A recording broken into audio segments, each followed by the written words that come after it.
안녕하세요. 며칠 동안 고민만 하다 조언을 구하고자 사연을 보내봅니다. 저는 30대 중후반 여성이고요. 결혼한 지는 5년이 됐어요. 아직 아이는 없고요. 저는 원래도 아이를 낳을 생각이 별로 없었거든요. 그런데 요즘 남편이 자꾸 이제는 더 늦기 전에 아이를 가져야 하지 않겠냐며 졸라대는데 제가 어떤 결정을 내려야 할지 도무지 판단이 안 서서요.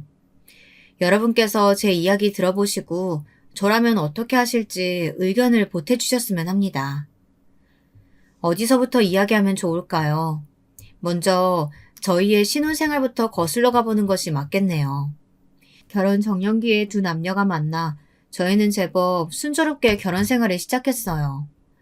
특히 경제적으로 남부럽지 않은 출발을 할 수 있었는데요. 그 이유는 양가 부모님이 결혼할 때 금전적으로 지원을 많이 해주셨기 때문이에요. 요즘은 부모 재산이 중요한 시대라고들 하잖아요. 맞는 것 같아요. 결혼할 때부터 시댁에서 큰 도움을 주신 덕에 저희는 신혼 때부터 이미 새 아파트를 대출 없이 장만할 수 있었거든요. 저희 친정에서도 그에 걸맞는 혼수를 최고급으로 넣어주셨고요. 뿐만 아니라 저희 친정에서는 여자도 조금이라도 달마다 들어오는 수입이 있어야 한다며 꼬박꼬박 월세가 들어오는 오피스텔 두 채를 제 앞으로 해주셨어요.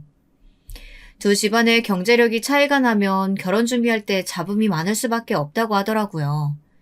그런데 저희는 시댁이 일찍이 자수성가를, 저희 친정도 꽤 큰 사업을 하셔서 각종 부동산 재산도 많으시고 꾸준히 들어오는 월 수입도 많고 노후 준비도 확실히 해두셨어요. 그렇게 저희 부부는 아주 순조롭게 그리고 남부럽지 않은 출발을 할 수가 있었죠.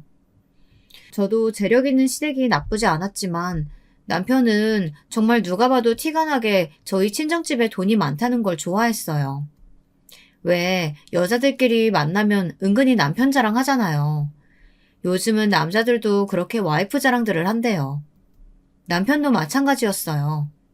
친구들끼리 만나면 부인 전공이 뭔지, 대학은 어디 나왔는지, 직업은 뭔지, 요즘은 그런 거 다 공유한다고 하더라고요. 와이프 연봉부터 시작해서 처가에서 이거 해줬다, 저거 받았다, 이런 이야기들을 은근히 자랑하고 또 부러워들 한다네요. 한 번은 저희 결혼 전에 청첩장도 줄 겸 남편 친구들 모임에 제가 따라간 적이 있었거든요. 말로만 듣던 와이프 자랑 대회가 진짜 열리더라고요. 남편은 저한테도 친정이 부자라는 걸 얼마나 좋아하는 티를 냈는데요. 친정 아버지가 오피스텔을 양도해 주셨을 때는 어찌나 저를 그윽한 눈빛으로 쳐다보던지. 아빠가 오피스텔 양도해 주신다는 거 이번 주면 서류 마무리 될 것 같아. 조만간 월세 내 통장으로 들어올 거야. 아버님께 감사하다고 말씀드렸지? 나도 내일 전화 한번 꼭 드릴게. 아버님이 외동딸 시집 보내려고 하시니까 든든히 이것저것 많이 해주시네. 정말 감사하고 당신한테도 너무 고마워. 우리 집에 아들 있었음 국물도 없었어. 딸만 있으니까 이런저런 지원 다 나한테 오는 거라고. 좋지? 나도 너무 좋아. 우리 매달 월세 들어오면 그걸로 뭐 할까? 적금 하나 더 넣을까? 아님 주식 괜찮은 거 알아볼까? 저도 막 유세를 부렸죠. 능력 있는 친정이 제 뒤에 딱 버티고 필요할 때마다 금전적으로 넉넉히 지원해 주시니까 얼마나 든든하던죠. 그러니까 여자에게 친정은 울타리고 백이란 말이 있나 봐요. 여자 팔자는 친정복이 8할 이상이라는 말도 있고요. 저도 아쉬울 것 없는 결혼이었기에 저는 결혼 전부터 남편과 공평하게 나누기로 한 게 있어요. 먼저 저와 남편은 모든 집안일들을 딱 반반으로 나눠서 하기로 했어요. 제가 직장을 다니진 않지만 월세로 들어오는 수입으로 따지면 맞벌이나 다름없으니까요. 요리, 청소, 빨래 등등 주기적으로 해야 하는 일들을 미리 담당을 정해 분담하기로 했죠. 명절이나 집안 행사 때에도 양가에 똑같이 하기로 했어요. 설날 때 시댁에 먼저 가면 추석에 친정에 먼저 가고, 어버이날 때 올해는 친정에 먼저 가면 내년에는 시댁에 먼저 가는 식으로요. 요즘 세상에 이게 당연하다고 생각했고 남편도 동의하고 잘 따라주었죠. 그런데 문제는 시어머니였어요. 시어머니는 무조건 남자는 하늘, 여자는 땅이어야 한다는 정말이지 옛날 마인드를 가지고 계셨거든요. 결혼한 지 얼마 안 돼요. 시부모님들께 식사 대접을 하겠다고 초대해서 저희 집에 들리신 적이 있었는데요. 그때 식사 준비를 남편이 했거든요. 그렇다고 제가 아무것도 안 한 것도 아니에요. 나름 옆에서 거들고 충분히 도왔는데 집에 오셨을 때 남편이 앞치마를 하고 부엌에서 나와 인사하는 걸 보시더니 엄청나게 정색을 하며 화를 내시는 거예요. 엄마 아빠 오셨어요? 길 많이 안 막히셨어요? 아니, 너 지금 뭐 하는 거냐? 네가 왜 앞치마를 메고 부엌에서 나와? 남편은 허둥지둥 앞치마를 벗으며 시어머니께 설명을 드렸는데 들을수록 더욱 역정을 내시더라고요. 글쎄, 뭐라고 하는지 아세요? 요즘 젊은 사람들은 들으면 참 경악할 만한 발언들을 하셨습니다. 엄마 아빠 드릴 음식 준비하고 있었지. 나 혼자 한 게 아니고 둘이 같이 했어. 거의 다 했어요. 아유, 서서 이러지지 마시고 얼른 손 씻고 오세요. 음식 다 식어요. 아니, 가만히 있어봐라. 이게 그냥 넘어갈 일이 아니야. 시부모님 모셔놓고 이게 무슨 경우 없는 짓이냐? 상차림을 왜 여자가 안 하고 남편을 시켜? 얘, 네가 한번 말해봐라. 매일 오는 것도 아니고 처음 오는 시부모님 대접하는 밥상 차리는 게 그렇게 싫어서 남편을 부엌에 들락날락하게 만드는 게 지금 잘하는 짓이고 자랑할 짓이라고 내 앞에서 이 꼴을 보이는 게냐? 정말 어이가 없었어요. 아니, 시부모님 밥상은 꼭 며느리가 차려야 한다고 어디 대한민국 법전에라도 쓰여 있답니까? 황당했지만 나름 또박또박 이유를 설명해 드렸죠. 그게 아니고요, 어머님. 저희 친정부모님이 오실 때는 제가 나서서 음식 차려요. 오늘은 어머님, 아버님 식사 이이가 직접 손수 차리고 싶다고 해서 그러자고 한 거예요. 그리고 어머님, 요즘 세상에 무조건 여자만 부엌에 들어가야 한다는 법이 어디 있어요? 아무래도 부모님들 초대해서 식사 준비할 때는 평소 상차림보다 훨씬 신경 많이 쓰게 되니까 그게 혼자 하기엔 영 힘들기도 하고 그래서 둘이 같이 해야죠.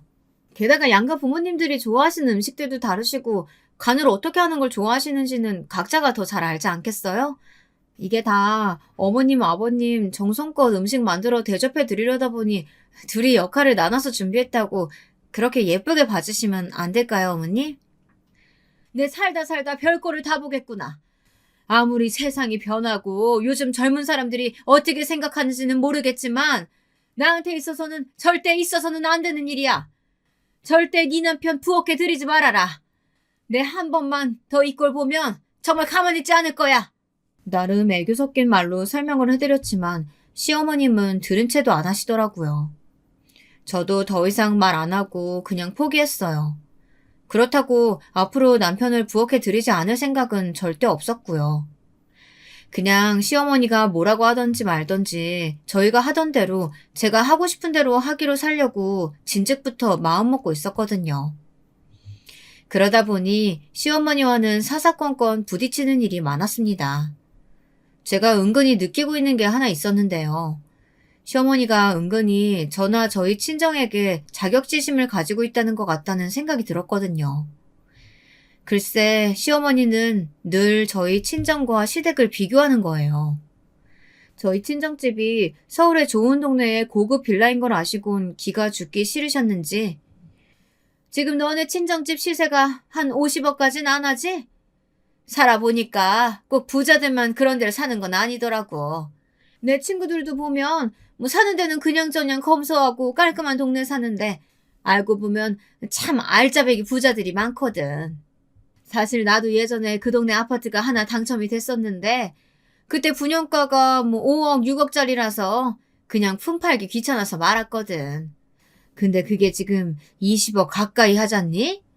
아등바등 그런 데를 살려고 하는 사람들도 있고 형편되는 사람들이 오히려 간소하게 사는 일도 많은 법이지. 이런 말을 대놓고 하시는 거예요.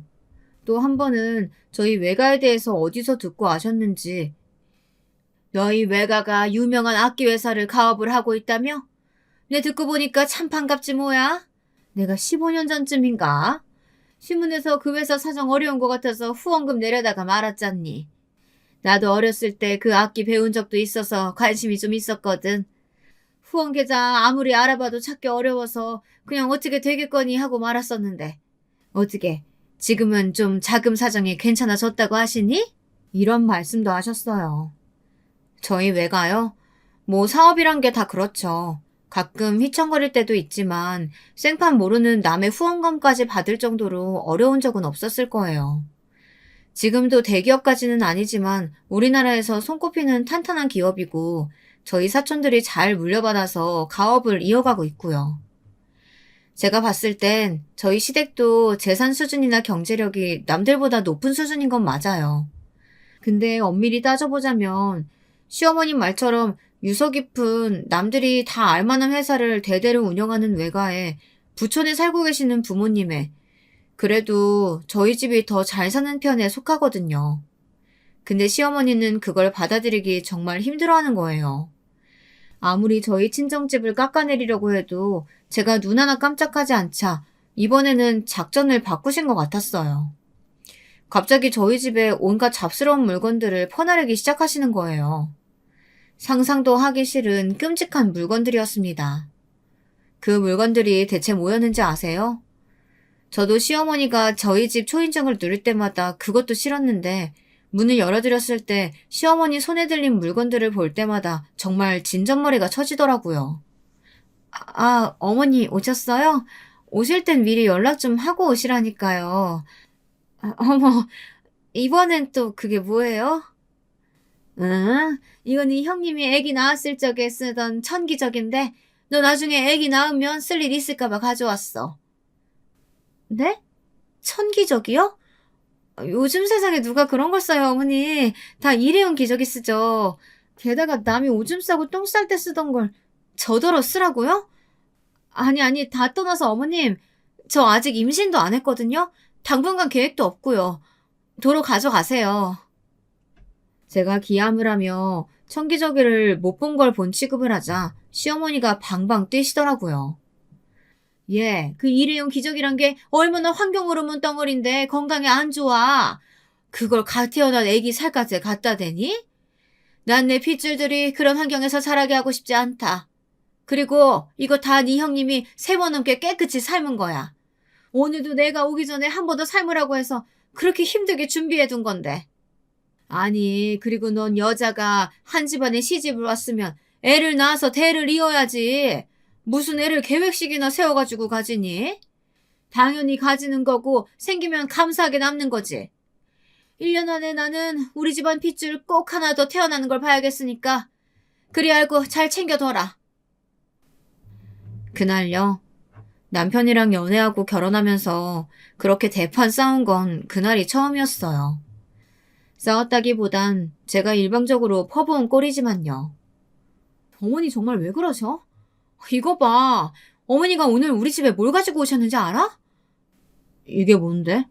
천기저귀야, 천기저귀. 형님이 쓰시던 걸 나보고 물려쓰래. 이게 말이 된다고 생각해?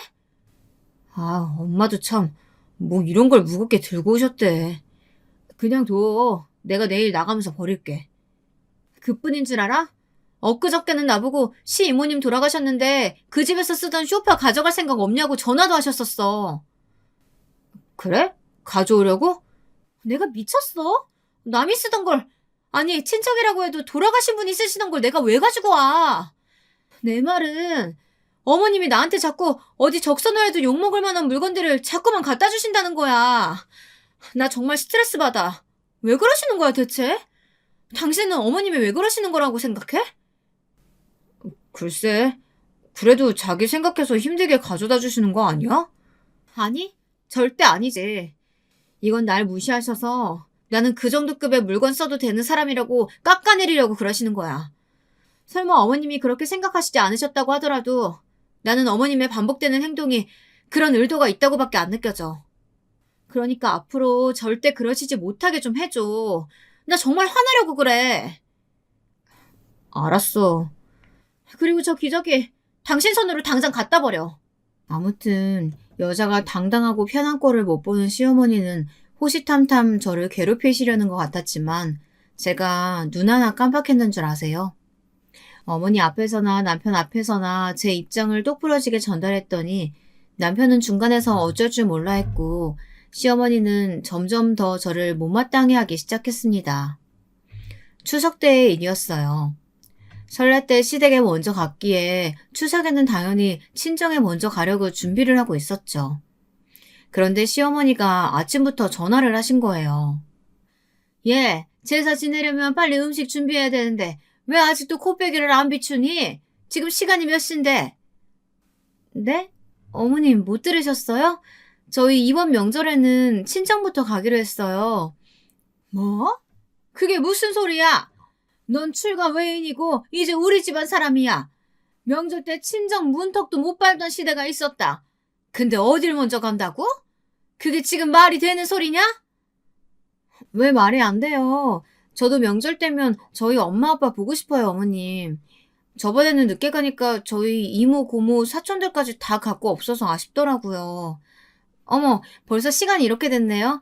저희 더 늦으면 차 막혀서 안 돼요. 그럼 어머님, 이만 끊을게요. 후다닥 전화를 끊어버렸더니 아주 받을 때까지 전화를 하시더라고요. 남편에게 계속 휴대전화를 주워버리고 제가 직접 운전을 해 친정으로 향했습니다. 보조석에 앉은 남편은 안절부절하더라고요. 아, 어쩌지. 엄마가 계속 전화를 하네. 그러게, 명절 때 번갈아 가기로 했다고 왜 말씀 안 드렸어? 분명 이렇게 난리를 치실 게 뻔해서. 아무튼 난 몰라. 자기가 알아서 해. 모레 갈 때도 이렇게 화내시면 어떡해. 나 너무 무서워. 계속 이러시면 나 그냥 안 갈래. 그렇게 추석 때는 저희 친정에 가서 3박 4일을 실컷 놀다 오고 시댁에는 코빼기도 안 비쳤어요. 그랬더니 시어머니는 바짝 약이 오르신 것 같더라고요. 그러고 한 2주가 지났나요? 시어머니가 아주 급한 일이 생긴 것처럼 시댁으로 오라고 호출을 하셔서 얼른 가봤죠. 근데 어떤 일이 있었는지 아세요? 제 입으로는 도저히 창피해서 친구들에게는 말도 못할 것들인데요. 아무래도 초장의 며느리 길을 잡아야겠다는 생각이 드셨는지 김장 때도 아닌데 김치거리를 어디서 한 무더기를 사오셨더라고요. 그뿐인 줄 아세요? 집은 죄 엉망으로 만들어 놓고 빨랫감으로 덥지도 않은 이불을 산더미같이 쌓아놓으셨고요. 그 이유가 다 뭐겠어요. 유치하게도 그걸 다 저에게 일을 시켜서 제 기를 죽이려는 거 아니겠어요? 어머, 어머님, 이게 다 뭐예요? 내가 오늘 하루 날 잡아서 김치도 좀 담그고 집안 대청소하려고 준비를 하고 있는데 늙어서 그런 건지 준비를 하는 것만으로도 몸살이 걸렸지 뭐냐. 네 형님 혼자만 하기에는 좀 힘들 것 같아서 내가 너도 불렀다. 둘이 좀 같이 하거라. 어머, 형님도 부르셨어요? 근데 이걸 다요? 저는 힘들어서 못할 것 같은데. 아니 그럼 누가 해? 아픈 애가 끙끙거리면서 이걸 다 해야겠냐? 그럼 몸 좀 회복하시고 다음 주에나 하시면 안 될까요? 하라면 할 것이지. 젊은 애가 뭔 토를 다는 게 그렇게 많니? 아무튼 나는 병원에를 좀 다녀야겠으니까 시킨 일들 다 마무리해 놓거라. 아, 김치는 조금씩 골고루 담아봐라. 너희 아버지가 요새 막 담근 깍두기를 좋아하셔. 저 물을 깍두기 담는 데만 쓰지 말고 동치미도 좀 담궈 놓고. 그럼 나 간다. 그렇게 꽁무니를 빼버리시는 거예요. 이윽고 형님이 도착했는데 형님은 그동안 시집살이를 얼마나 당하셨는지 놀라지도 않더라고요. 아휴, 이게 다 뭐야. 며느리 휘어잡기 또 시작하셨어. 고무장갑 어딨어? 얼른 해치우자. 어머님 고집 있으셔서 그냥 해달라고 해주는 게 몸도 마음도 편해지는 길이야. 형님, 저는 정말 힘들어서 못해요. 그러지 마시고 제가 좋은 방법이 하나 있어요. 여러분이라면 이 상황에서 어떻게 할 것 같으세요? 저는요, 당장 집에 전화를 걸었어요. 아주머니 안녕하세요. 저예요. 저 혹시 주위에 오늘 하루만 집안일 해주실 분 소개해 주실 수 있을까요? 일당은 두둑하게 쳐드릴게요. 한두 분? 아니, 세 분이 오셔도 좋을 것 같아요. 오래전부터 저희 집안 일을 봐주시던 도우미 이모에게 전화를 걸어 몇 분만 당일치기로 일할 분을 소개해달라고 했죠. 그랬더니 30분도 안 돼요. 솜씨 좋은 분들을 3분이나 보내주셨더라고요. 그 덕에 저랑 형님은 커피나 마시면서 수다를 실컷 떨고 있었어요. 그 사이 그 산더미 같은 일들도 금방 끝나더라고요. 시어머니는 저녁이 되어야 집에 돌아오셨고 들어서자마자 깜짝 놀라더라고요. 집안은 반짝반짝 광이 날 정도로 깨끗해져 있었고 각종 맛깔나게 담궈진 김치에 이불까지 깨끗하게 빨아서 다 넣어두었고요. 근데 저희는 아주 힘든 기색 하나 없이 말끔하니 이게 무슨 일인가 싶으신 것 같더라고요. 아니, 이게 다 어떻게 된 일이야? 어머님, 병원에서는 뭘 하세요? 괜찮으시대요? 몰라. 며칠 더 지켜보고 병원에 또 오래. 아니, 그나저나, 이걸 진짜 너네 둘이 다 한 거냐? 혹시 사람 쓴 거 아니야? 어머, 눈썰미도 좋으셔요. 맞아요, 어머님. 제가 아주머니들 좀 불러서 도와달라고 했어요.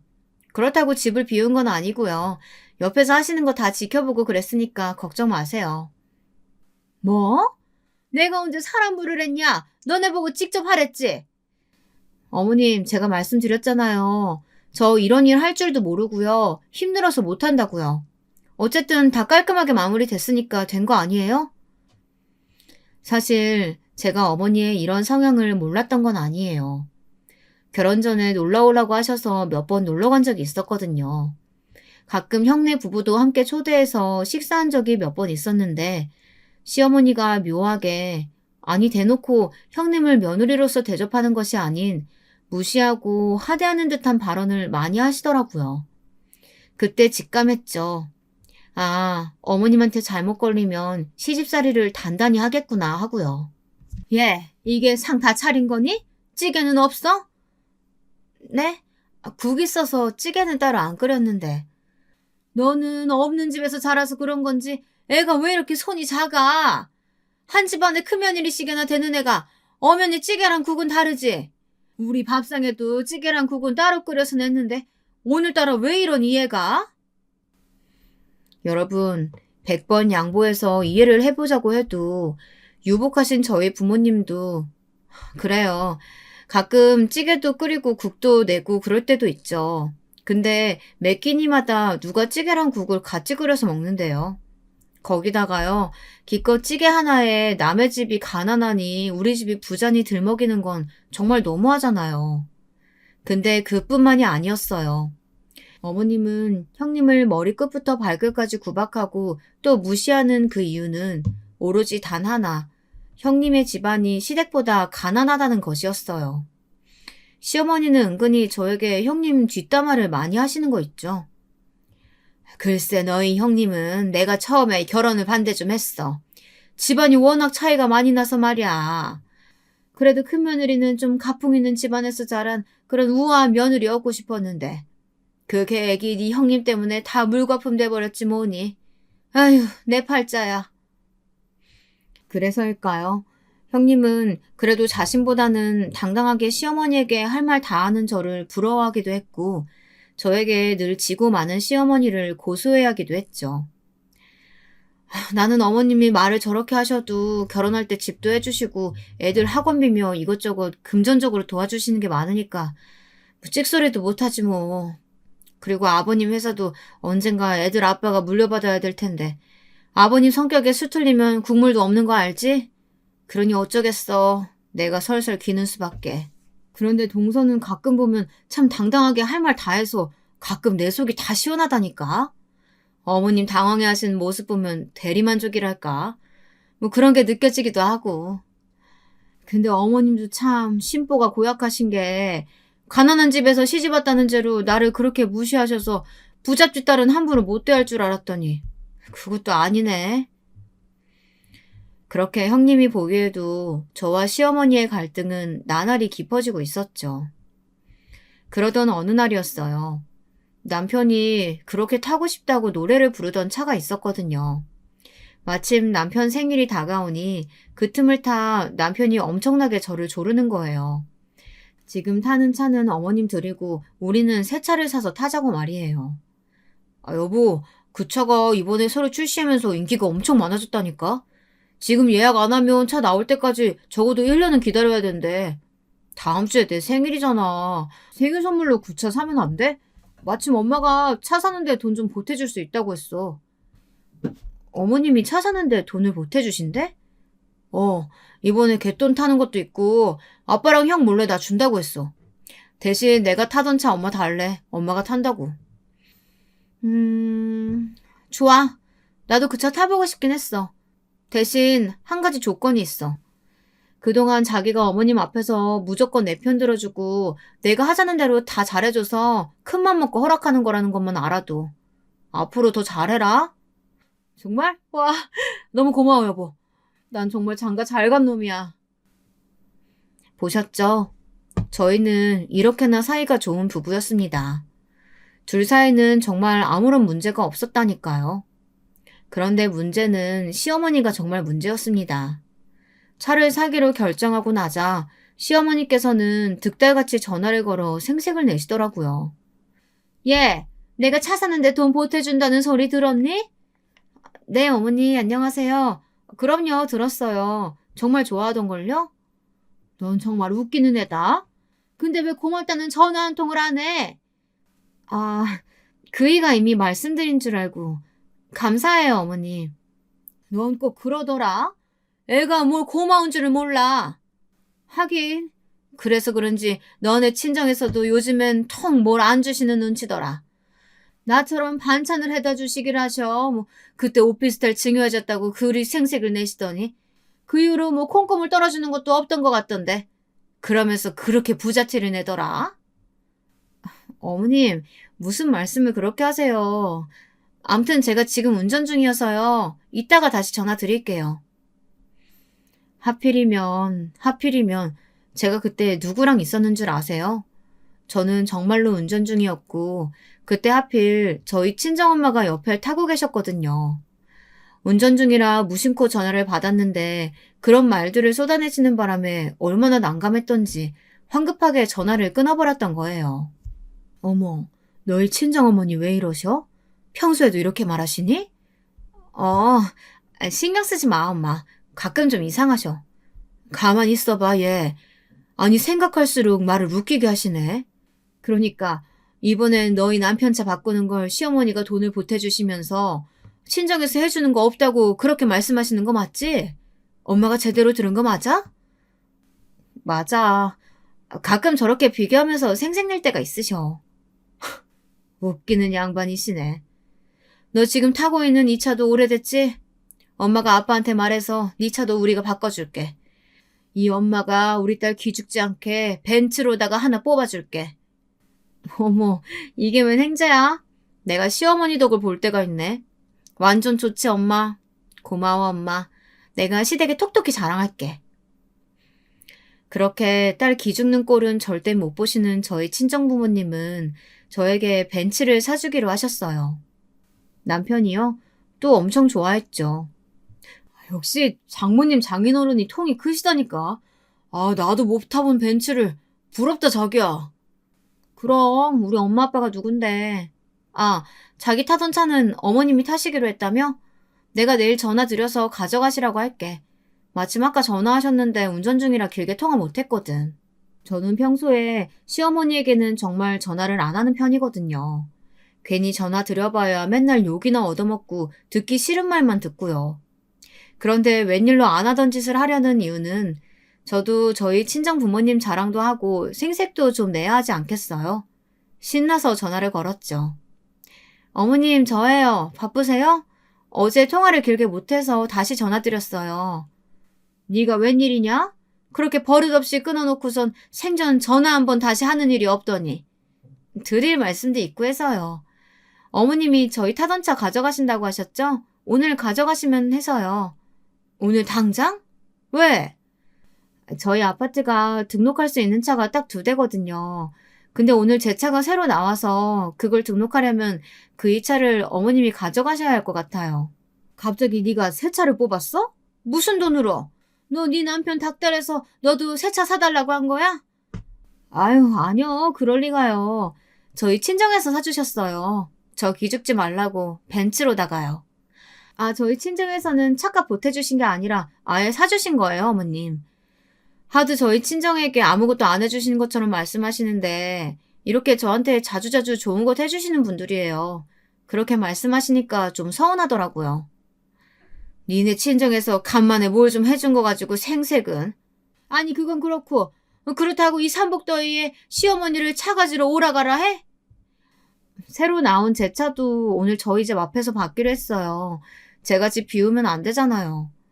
그럼 어머니 오늘 못 오시면 그냥 제가 주말에 그이한테 가져다 드리라고 할게요.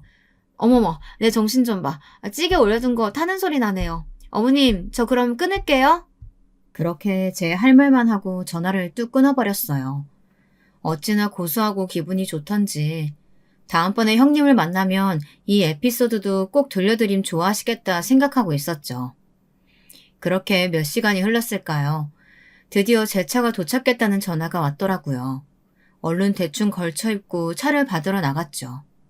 그런데 아파트 공동 현관에 나가려는 순간 벼랑간 시어머니가 나타나신 거예요. 예, 너 마침 잘 만났다. 내가 도저히 참을 수가 없어서 너네 집으로 직접 가는 길이었어. 근데 너 어디 가니? 아, 어머니, 제 차가 지금 막 도착했다고 해서 받으러 가는 길이었어요. 아, 그래? 마침 잘 됐다. 네 주제에 무슨 벤츠야? 여자가 남자보다 좋은 차 탄다는 게 말이 되니? 아범이 준다는 헌차 앞으로 네가 타라. 벤츠는 내가 가져가서 타야겠다. 내 차랑 바꿔.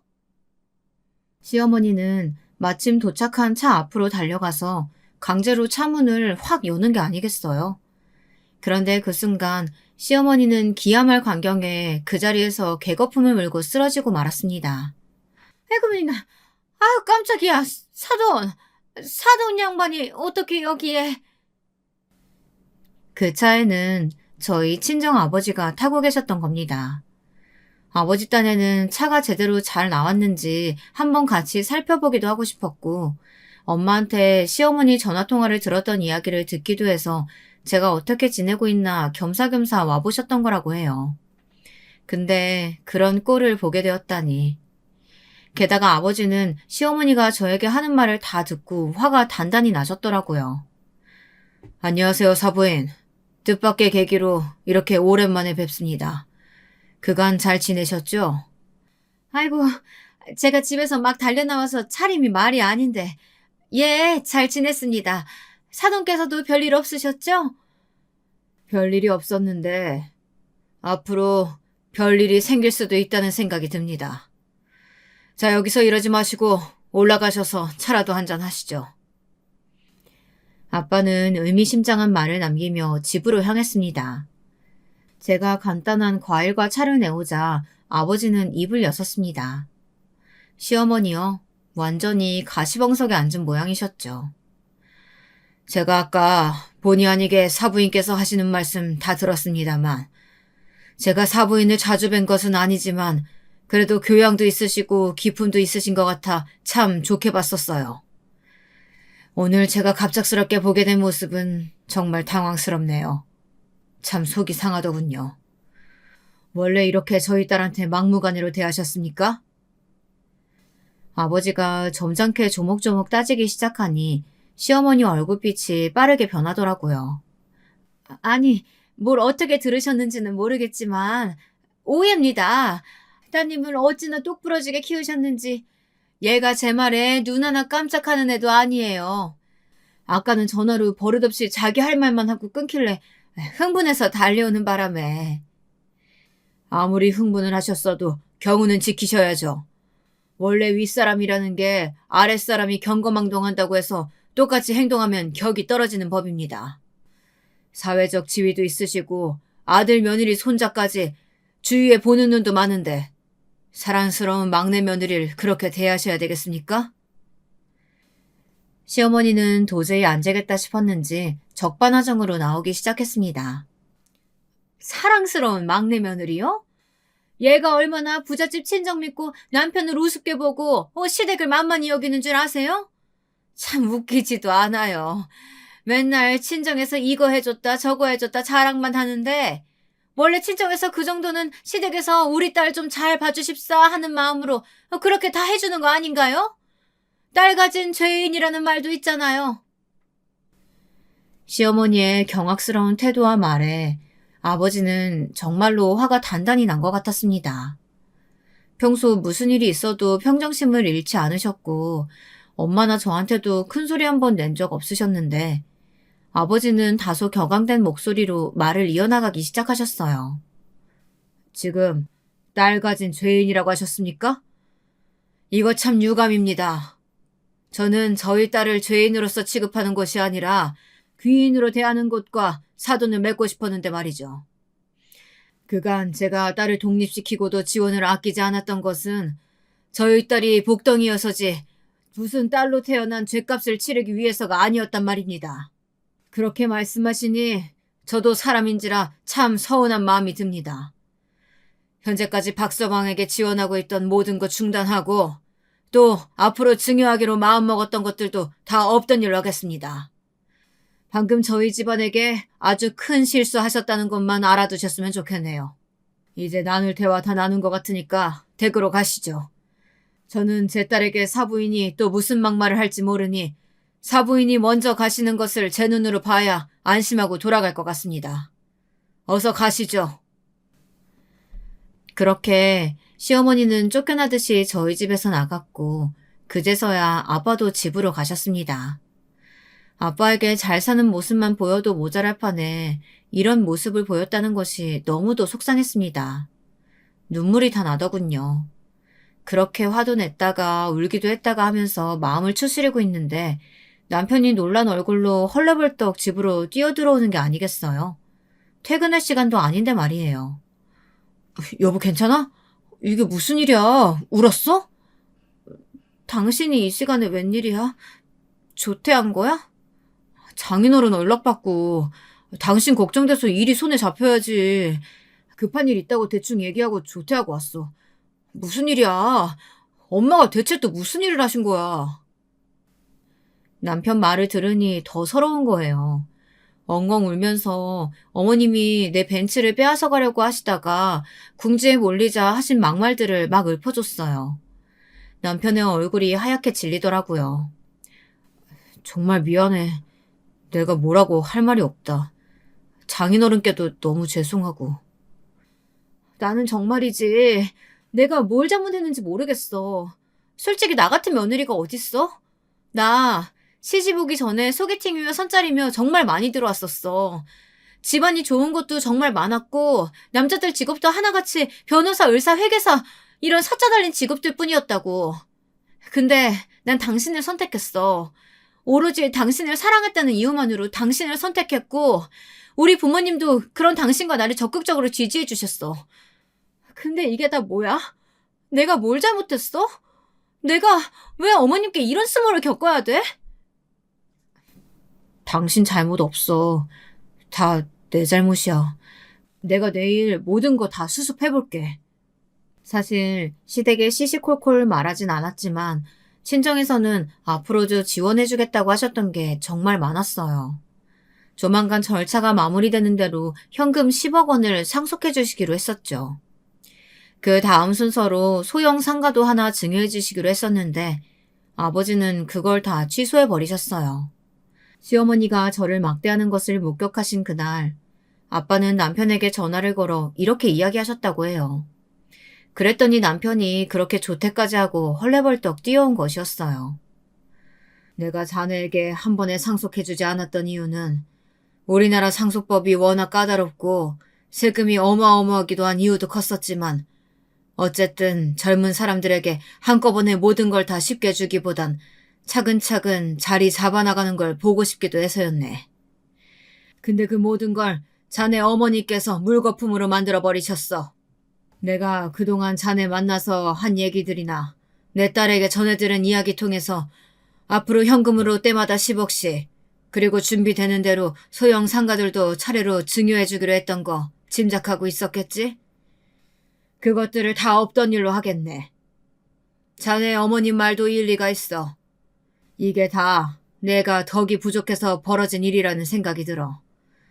내 안 그래도 평생 벌어온 것에 비하면 사회에 환원하거나 봉사한 일이 적었다고 생각했는데 그 때문에 내가 좋은 사돈을 만나지 못한 건지 내 이참에 자네에게 주려고 했던 재산들 모두 재단에 기부할 생각이네.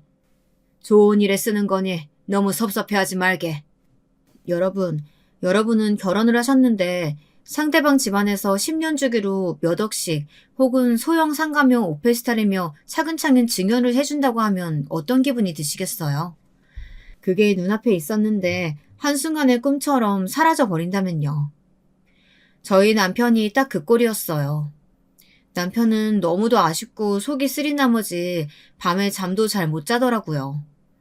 그러더니 급기야 시어머니에게 달려가서 마구 따지기라도 한 모양이더라고요. 엄마, 대체 왜 그래? 엄마가 한 엄청난 일 때문에 아버님이 얼마나 단단히 화나셨는지 알아? 이런 배알도 없는 놈? 아무리 마누라가 좋고 예쁘다고 해도 엄마한테 이러는 건 아니지? 엄마도 그날 얼마나 험한 꼴 당하고 왔는지 알아? 글쎄, 쓸데없는 얘기 다 필요 없고 엄마 아들이 지금 엄마 때문에 얼마나 큰 손해를 받는지 알기나 하냐고. 아버님이 당장 10억 원 증여해 주신다고 했는데 다 취소해버리셨어. 그뿐인 줄 알아? 소형 상가도 하나 해주시기로 했었다고. 아버님 재산이 얼마나 많은데 그 집 아들도 없어서 가만히 있으면 10년에 한 번꼴로 그 큰 재산이 탁탁 들어오게 되어 있는 건데 황금알을 낳는 거위의 배를 갈라도 유분수지. 엄마가 지금 얼마나 엄청난 일을 했는지 아냐고. 생각보다 어마무시한 저희 친정의 재력과 그게 다 자기 아들 앞으로 돌아올 수순만 남았던 상황이라는 말을 듣고 시어머니는 따지고 들기 시작했습니다. 네가 통 말을 안 하는데 그걸 내가 어떻게 다 아냐. 그리고 뭐 그렇다고 해서 내가 이 나이에 며느리가 나 그렇게 무시하는데 참고 살아야 된다는 거냐? 니네 시아버지도 참 그릇이 작다. 남자가 돼가지고 한 입으로 두 말 하는 것도 아니고 준다고 했다가 뺏는다고 했다가 병복하는 게 누굴 약 올리는 거냐? 그럼 그 큰 돈 자식 물려주지.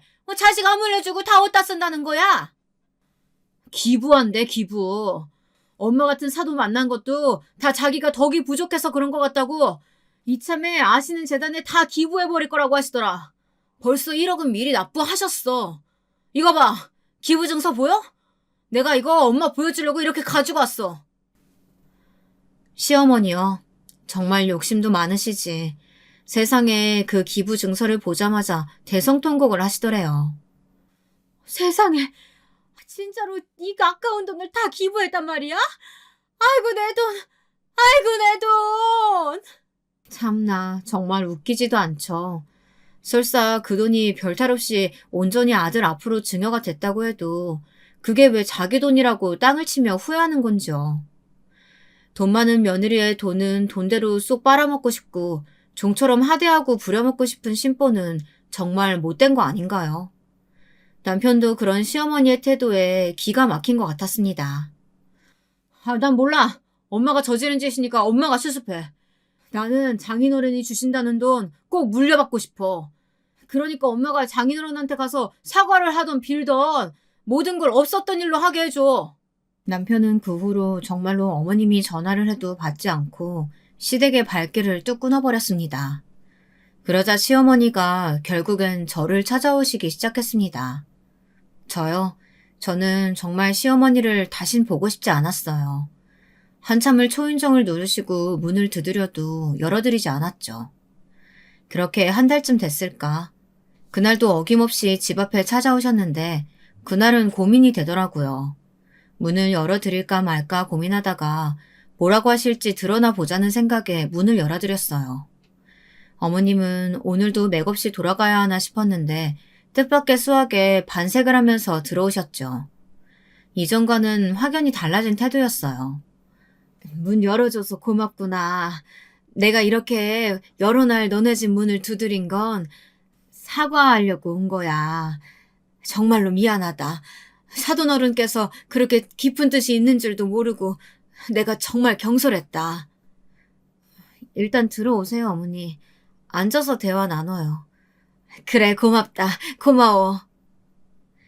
오랜만에 본 시어머니는 그간 마음고생을 좀 하셔서 그런지 꽤 수척해진 모습이었어요.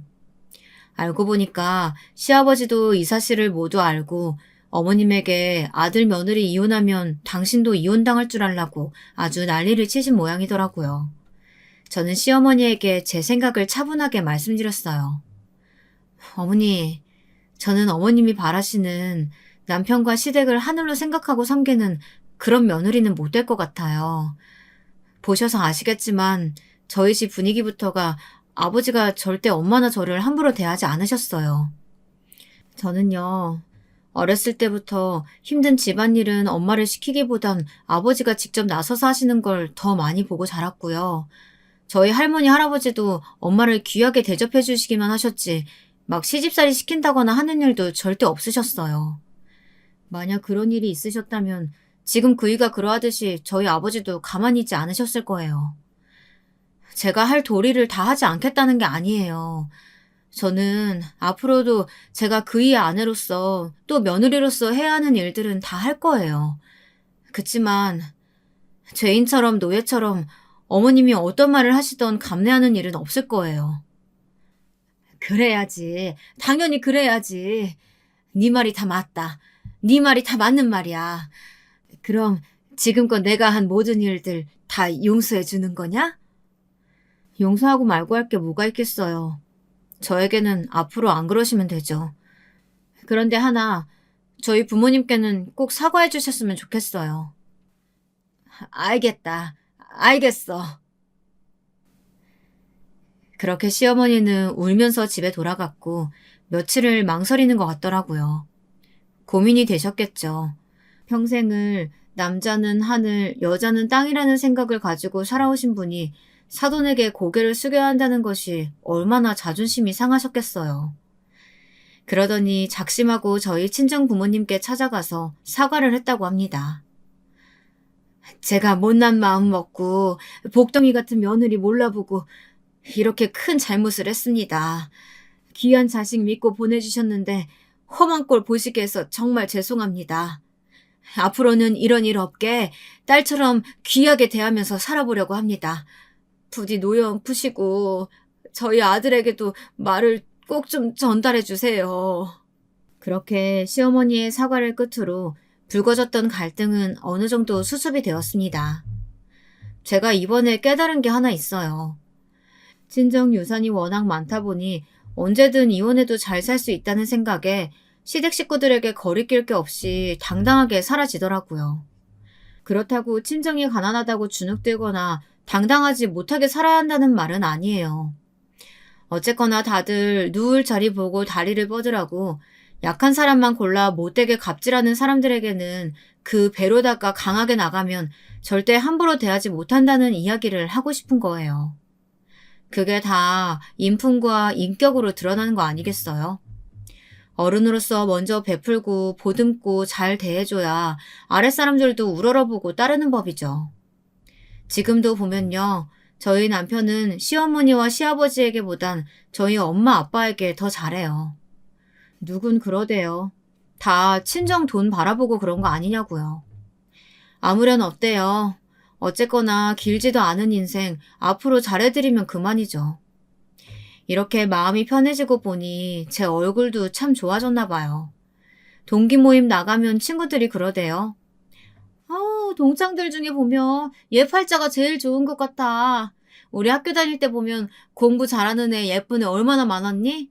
근데 지금 보면 봐봐라. 결국 집안 좋은 애가 제일 잘 살잖아.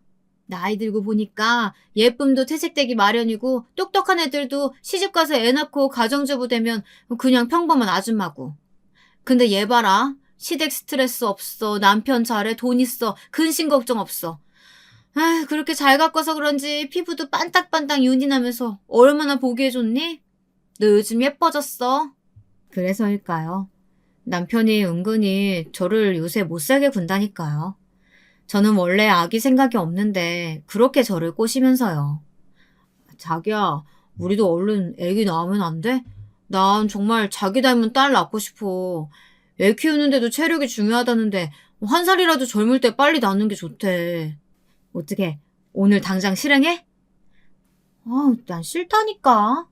자기야. 난 정말 최고 부인 만나서 결혼했는데 딱 하나 자식만 낳으면 소원이 없겠단 말이야. 자기야, 이리 와봐, 응? 이렇게 날마다 저를 졸라대니 저도 은근히 마음이 흔들리기도 하는데 여러분들이라면 어떻게 하시겠어요? 아이를 한번 가져보는 것도 좋겠다 싶으신가요? 저도 제 아이에게 복을 주는 부모가 되고 싶은데 저도 그럴 수 있을까요? 여러분의 판단을 한번 기다려 보겠습니다.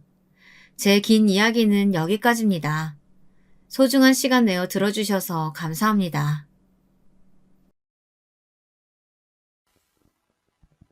안녕하세요. 저는 지방에 살고 있는 60대 여자입니다. 남편과 귀농하여 산 지도 어언 8년이 다 되어 가네요. 시골에 있으니 해가 빨리 떨어져 저녁이면 밥 먹고 유튜브 사연을 보면서 울고 웃고 하는 게 소소한 재미가 있더라고요.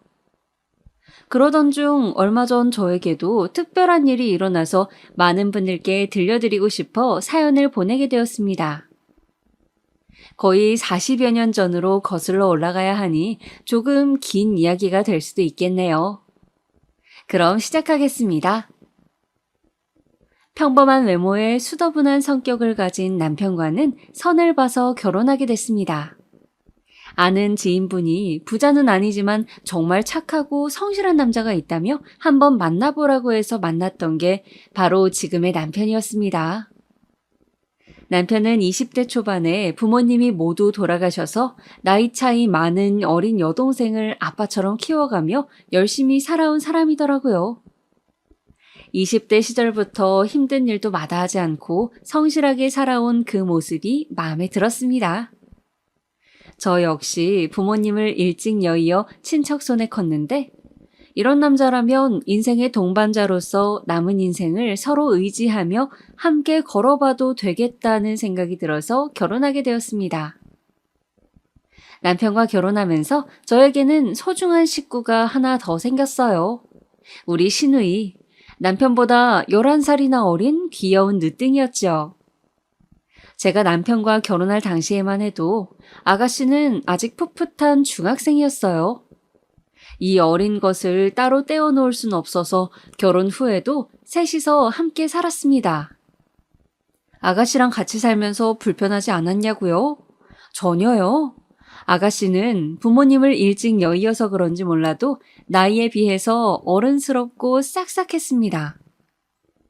항상 저에게 언니 언니 하고 따르며 혹시 제가 힘들까 집안일 하나라도 더 도와주려 하고 항상 이쁨 받을 짓만 했습니다.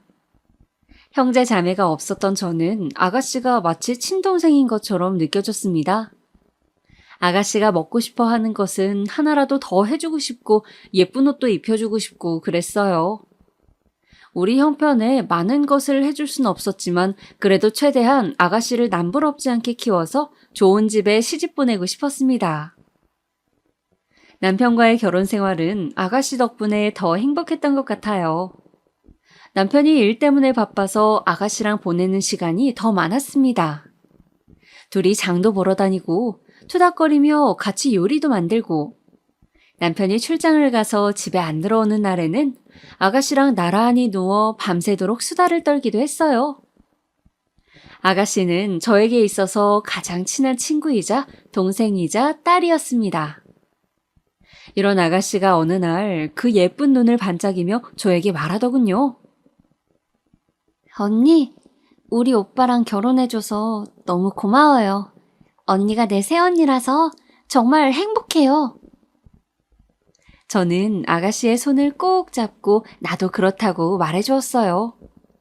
아가씨는 촉촉해진 눈으로 미소를 지었습니다. 그렇게 또 우리의 밤샘 수다는 계속되었죠. 그렇게 남편과 아가씨와의 생활은 하루하루 즐겁게 흘러갔습니다. 몇 년이 흘러 아가씨가 고등학교를 졸업하고 바로 공장에 취직해서 첫 월급으로 우리 부부의 내복을 사왔을 때에는 정말이지 눈물 한 바가지를 흘렸습니다. 너무 감동이었어요. 이 어린 아가씨가 벌써 자라서 이렇게 훌륭한 사회인이 되었구나 하는 생각에 정말 감정이 벅차올랐습니다. 아가씨는 그동안 본인을 친동생처럼 친딸처럼 보살펴 주어서 너무 감사하다며 저에게 큰 절을 올렸습니다. 저는 아가씨를 꼭 안아주었고 남편은 흐뭇한 표정으로 제 등을 토닥여 주었어요. 며칠 뒤 아가씨는 이제 이번 달부터는 공장 기숙사에서 살기로 했다며 이제 스스로 독립해보겠다고 밝은 얼굴로 이야기했습니다. 저는 혹시 가서 부족한 거라도 있을까봐 이것저것 필요한 생필품을 챙겨주다 보니 짐이 한보따리가 되더군요. 남편과 같이 아가씨를 회사 기숙사에 데려다주고 오는 길에 그 허전한 마음은 이루 말할 수가 없었습니다. 아가씨가 가고 텅 빈 집에 돌아오니 쓸쓸한 마음이 들었습니다. 남편과 저는 텅 빈 집 소파에 앉아 한참 동안 서로 말이 없었습니다. 여보, 아가씨 말이야. 우리 없이도 혼자 잘할 수 있겠지? 그래, 걱정 마. 당신이 미선이 친동생처럼 잘 키웠잖아. 내가 정말 고마워, 여보. 당신 같은 여자는 정말 없을 거야. 제 손을 맞잡고 사랑스러운 눈길을 보내던 남편의 눈가가 이미 촉촉하게 젖어 있었습니다. 아가씨가 기숙사에 들어가게 되면서 남편과 처음으로 둘이 지내게 되었습니다. 남편과 결혼한 지 5년이 다 되어가지만 아이가 없었던 저는 아가씨가 나간 후 아이를 가져보려고 수많은 노력을 했습니다. 여기저기 병원도 다녀보고 유명하다는 점집도 다녀보고 했지만 안타깝게도 아이가 찾아오지 않았습니다. 주변에 아이를 한둘씩 낳고 예쁘게 키우는 사람들을 보면 너무 부러웠습니다. 임신을 시도한 지 몇 년이 지나자 자연스럽게 포기가 되더군요. 역시 안 되는 건 안 되나 보다. 내 인생에 자식복은 없나 보다 하고 생각했습니다. 그러던 중 오랜만에 아가씨한테서 연락이 왔습니다. 최근 몇 달간 일이 바빠졌다면서 연락이 뜸했었거든요. 아가씨는 중요하게 할 말이 있다며 주말에 집에 찾아오겠다고 했습니다. 저는 중요하게 할 말이 무엇인지는 생각도 못한 채 오랜만에 아가씨가 온다는 사실에 신나서 잡채며 갈비찜이며 아가씨가 좋아하는 음식 준비에 정신이 없었습니다. 남편도 들떠서는 여기저기 쓸고 닦고 집안 대청소를 하더라고요. 주말 점심때 약속한 시간에 맞춰서 아가씨가 집에 도착했습니다. 손에 커다란 과일 바구니를 들고요. 저는 반갑게 달려가서 아가씨의 손을 붙잡고 그동안 별일은 없었는지 물었습니다. 아가씨는 그 예쁜 눈으로 저를 한번 쳐다보더니 중요하게 할 얘기가 있다며 갑자기 누군가를 불렀습니다. 오빠 들어와 인사드려. 안녕하십니까? 처음 뵙겠습니다. 저는 미선이 남자친구입니다. 저는 놀란 표정으로 아가씨를 바라봤습니다. 아가씨는 거실로 가서 이야기를 하자고 하더군요. 저는 아가씨의 남자친구에게 집으로 들어오라고 한 뒤 거실에 다 같이 앉았습니다. 아가씨가 거실에 앉기 전 외투를 벗었는데 글쎄 그 조그마한 몸에 배가 불룩하게 나와 있는 거 아니겠어요? 아가씨가 앉아서 배를 쓰다듬으며 말했습니다. 남자친구 아이를 임신했다고요. 벌써 5개월이 됐답니다. 아가씨의 남자친구는 무릎을 꿇고 본인이 미선이를 책임지겠다며 결혼을 허락해달라고 부탁했습니다. 아가씨에게 남자친구가 있다는 말도 처음 듣는데 임신을 했다니요? 저와 남편은 놀란 가슴을 겨우 쓸어내리고 남자친구에게 잠시 나가 있으라고 한 뒤 아가씨와 대화를 했습니다. 제가 말을 꺼내기도 전에 아가씨가 먼저 입을 떼더군요. 오빠, 언니, 죄송해요. 미리 말씀드렸어야 됐는데 무서워서 차마 말을 꺼낼 수 없었어요. 제 남편감은 언니가 꼭 골라주겠다고 약속도 하셨는데 이렇게 돼서 정말 죄송해요. 고개를 푹 숙이고 풀죽은 목소리로 얘기하는 아가씨를 보자 저는 이 어린 것이 그동안 얼마나 혼자 속으로 힘들었을까 하는 생각에 마음이 아팠습니다. 또 한편으로는 눈에 넣어도 아프지 않을 만큼 예쁜 아가씨를 이렇게 꽃다운 나이에 임신시켜 데려가겠다고 하는 저 남자친구가 얄미웠습니다. 아가씨만은 정말 제가 잘 알아봐서 좋은 남자로 고르고 골라 시집 보내고 싶었는데 아가씨는 남자친구가 정말 좋은 사람이라며 걱정 말라고 저와 남편을 설득했습니다. 저도 아가씨가 고른 남자니 믿어봐야겠다고 생각하고 남편과 상의하에 결혼을 허락했습니다. 아가씨는 결혼식은 나중으로 미루고 일단 혼인신고만 하고 결혼 생활을 시작했습니다. 이미 배가 많이 불러 있었기 때문에 그럴 수밖에 없었어요.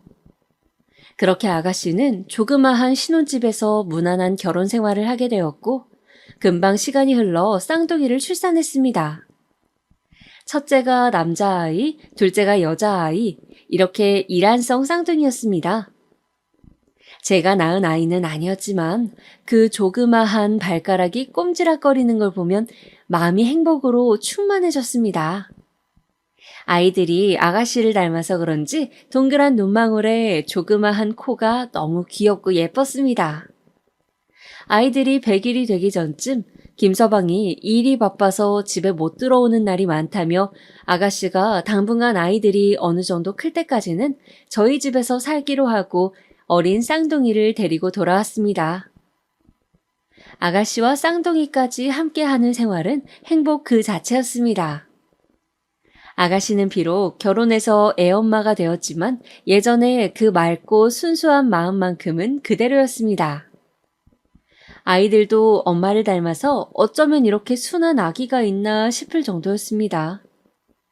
남편도 퇴근하고 오면 아이들 옆에 찰싹 붙어서 까꿍하고 놀아주며 얼굴에 웃음이 떠나지 않았습니다.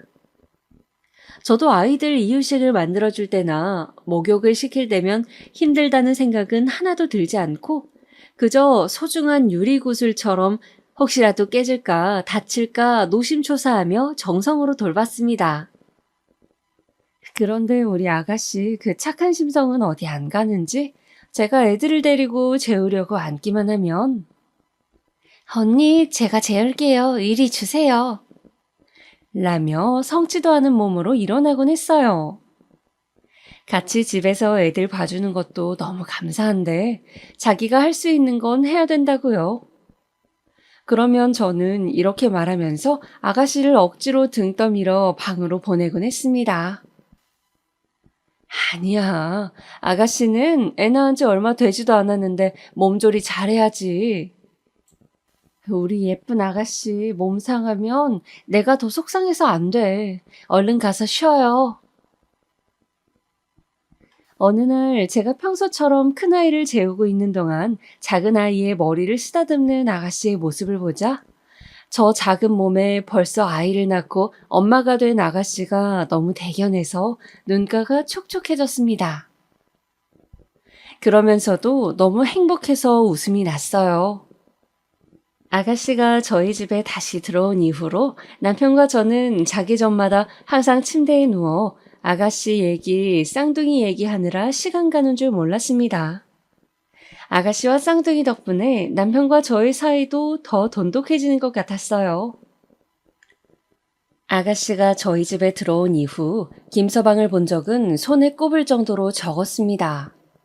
평일에는 바쁘다고 집에 못 온다길래 다니던 회사에서 일이 많은가 했더니 여기저기 직장을 옮겨 다니며 자리를 잡지 못하고 있더라고요. 끈기가 없는 스타일이라 한 곳에 진득하니 다니질 못하고 조금만 힘들면 그만두곤 했습니다. 그러다 보니 벌어오는 돈도 시원치 않아 아이들 기저귀 값이며 뭐며 우리 부부 돈으로 해결한 적도 많았어요. 어느 날은 남편이 그런 김서방을 앉혀두고 애 아빠는 그러면 안 된다.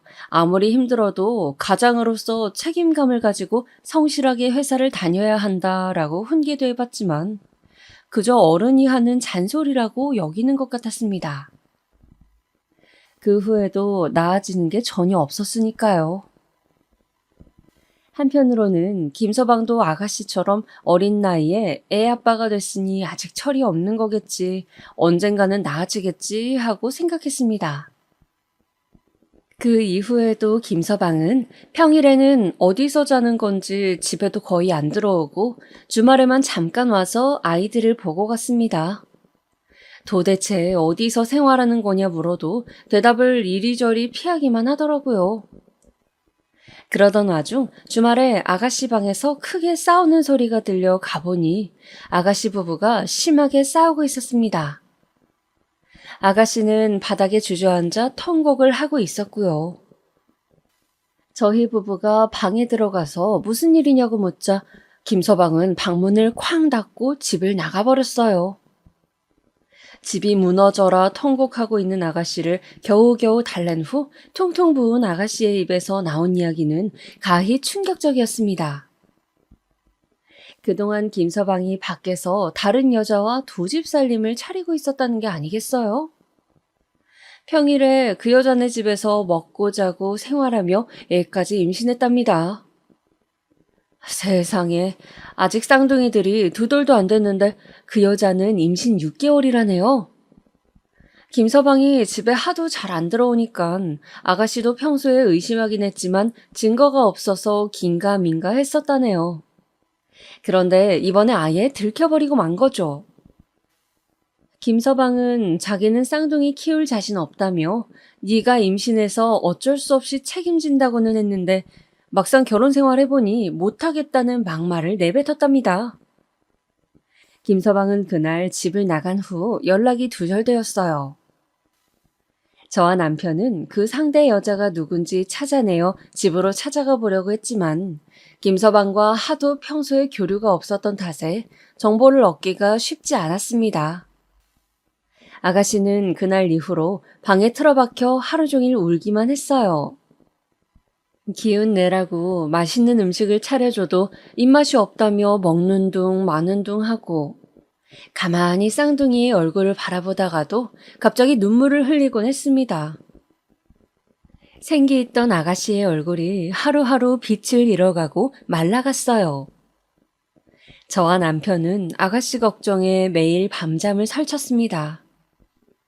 어떻게 하면 아가씨의 기분이 나아질까 고민하던 중 아가씨가 평소에 가고 싶어 했던 바닷가에 여행을 보내주면 좋겠다는 의견으로 뜻을 모았습니다. 저는 여행용 가방을 하나 사서 아가씨가 좋아할 만한 예쁜 원피스를 몇 벌 골라서 담았어요. 그리고 카메라와 밀짚 모자도 사서 넣어주었습니다. 그리고선 방에서 우울한 표정으로 혼자 생각에 잠겨있던 아가씨를 불러 얘기했어요. 아가씨, 기분 전환할 겸 바닷가에 여행 좀 다녀오는 거 어때요? 평소에 가고 싶어 했잖아. 쌍둥이들 키우느라 매일 집에만 있어서 답답했을 텐데 내가 쌍둥이 잘 돌보고 있을 테니까 걱정하지 말고 다녀와요. 필요한 건 내가 다 여행 가방에 넣어놨으니까 가서 사진도 많이 찍고 푹 쉬다 와요. 아가씨는 알듯 말듯한 표정을 짓고 한참을 가만히 있더니 저를 보고 싱긋 웃었어요. 언니, 고마워요. 아가씨는 여행 얘기에 갑자기 의욕이 생겼는지 그날부터 밥도 잘 챙겨 먹고 조금은 밝아졌습니다. 저와 남편은 여행 보내주기로 한 계획이 성공했다며 기뻐했어요. 며칠 뒤 아가씨는 잘 다녀오겠다는 인사와 함께 여행을 떠났습니다. 저는 장난감을 가지고 놀고 있는 쌍둥이들에게 가서 말했습니다. 얘들아, 엄마 푹 쉬게 며칠만 외숙모랑 놀자. 엄마가 건강해야 너희도 좋은 거야. 쌍둥이들은 알아들었는지 못 알아들었는지 지들끼리 까르르 하며 놀더군요. 아가씨가 여행을 떠난 지 3일째.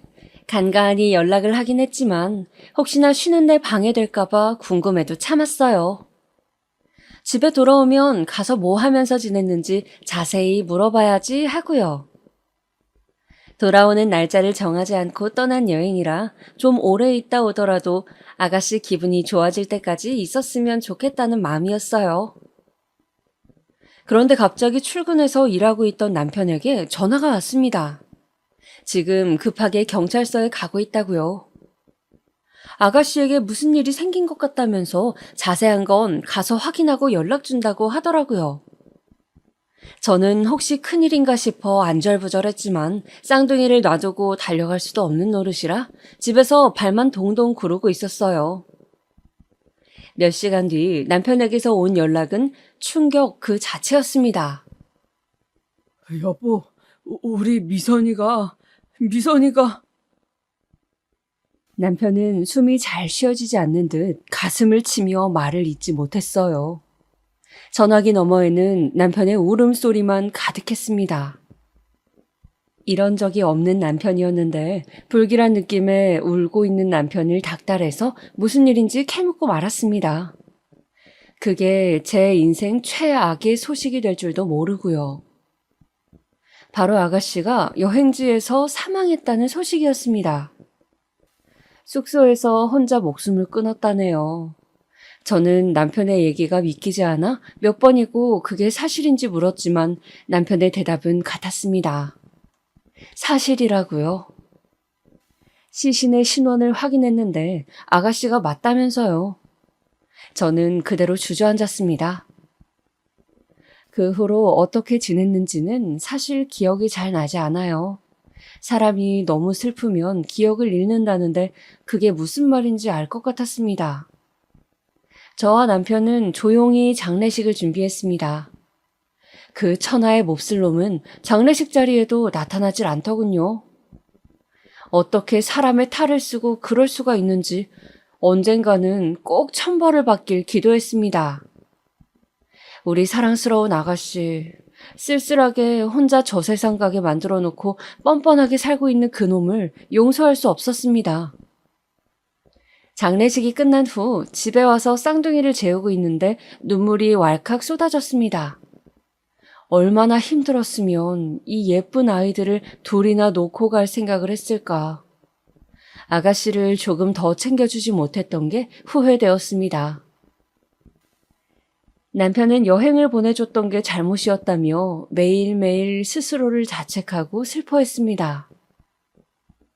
아가씨의 장례식 이후 눈물이 마를 날이 없었습니다.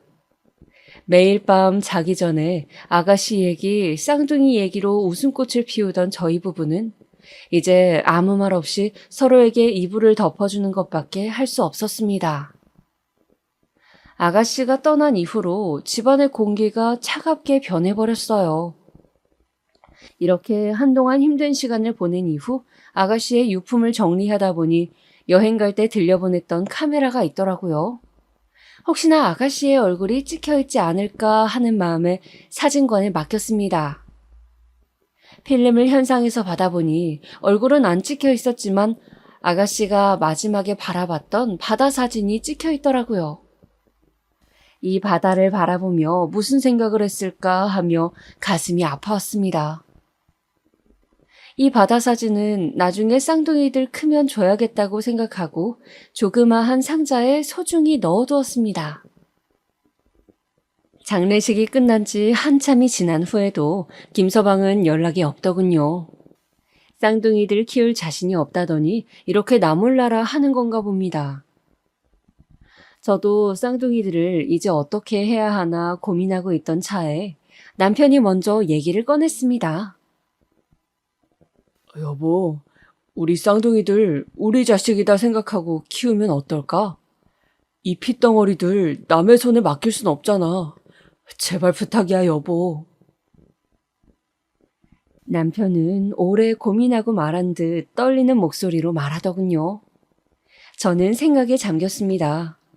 그동안 쌍둥이들을 내 자식처럼 예뻐하면서 정성으로 키운 건 맞지만 조카로서 키우는 것과 정말 자식으로 품는 것은 다르다고 생각했습니다. 더군다나 친아빠가 살아있는데 우리가 키우는 것이 맞나 싶었습니다. 남편은 제가 결정하지 못하고 고민하는 것처럼 보이자 눈물을 흘리며 애원하더군요. 꽃다운 나이에 동생이 먼저 가버린 것도 가슴이 미어지는데 조카들까지 보낼 수는 없다고요.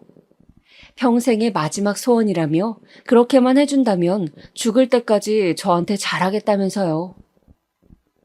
저는 남편의 눈물에 더 이상 고민하지 않고 고개를 끄덕였습니다. 저한테도 소중한 조카들이니까요. 아가씨를 예뻐했던 만큼 조카들에게도 그만큼 잘해줄 자신이 있었습니다. 하지만 이제는 조카가 아닌 딸 아들로서 잘해주겠다고 다짐했습니다. 그렇게 쌍둥이는 저희 부부에게 가슴으로 낳은 자식이 되었습니다. 세상에서 무엇과도 바꿀 수 없는 소중한 자식으로요. 쌍둥이는 워낙 어릴 때 엄마가 죽어서인지 죽음에 대한 개념도 알지 못했습니다. 아가씨가 죽은 후 일주일 정도는 엄마를 찾으며 울었지만 엄마가 없는 생활에 금방 적응을 하더라고요. 그리고 쌍둥이들이 말을 하면서부터는 자연스럽게 저를 엄마로, 남편을 아빠로 불렀습니다.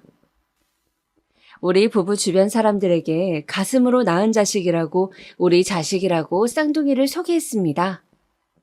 주변에서는 저보고 대단하다며 어떻게 내 배 아파 낳은 자식도 아닌데 키울 수가 있느냐 하며 신기해했지만 저한테는 아무것도 아닌 일이었어요. 쌍둥이는 누가 뭐래도 제 자식이니까요. 누가 낳았건 그건 중요한 게 아니었습니다. 우리는 행복한 네 가족이었어요. 그나마 다행이었던 건 남편 하는 일이 잘 되는 편이라 쌍둥이를 키우는데 부족함이 없었던 점이었습니다. 혹시나 친엄마, 친아빠가 아닌 걸 알고 주변에서 놀림을 당하지는 않을까, 무시를 당하지는 않을까 하는 마음에 항상 좋은 것을 해주려고 노력했습니다. 저도 친부모 밑에서 크는 아이들에 비해 사랑을 덜 받는 느낌을 주지 않게 하려고 아이들이 클 때까지 집에서 아이들을 돌보는 데만 집중했습니다. 저희 부부의 마음이 전해졌는지 아이들은 별탈 없이 건강하게 잘 자라주었습니다. 몇 년이 지나 아이들이 학교에 들어갈 즈음 뭔가가 이상하다는 것을 알아채기 시작했습니다. 비록 쌍둥이를 저희 부부가 키우긴 했지만 정식으로 입양을 한 것은 아니기에 아이들 성과 남편의 성이 달랐기 때문입니다. 어느 날 큰아이가 물어보더군요. 친구들은 아빠랑 성이 같은데 자기는 왜 성이 다르냐고요. 남편과 저는 아이들에게 진실을 이야기해 줄 때가 되었다고 생각했습니다. 아직 어리긴 하지만 충분히 이해할 수 있을 거라고 믿었습니다. 얘들아, 너희 친구들은 부모님이 배 아파서 낳은 거 알고 있지? 너희는 엄마 아빠가 가슴으로 낳은 거란다. 하지만 우리가 너희의 엄마 아빠라는 사실, 그리고 엄마 아빠가 너희를 사랑한다는 사실은 변함이 없어. 그리고 쌍둥이를 배 아파서 낳은 친엄마는 하늘의 별이 되어 지켜보고 있다는 이야기도 해주었습니다. 별이 된 엄마가 얼마나 예쁘고 착했는지, 얼마나 너희들을 예뻐하고 사랑했는지도 이야기해 주었습니다.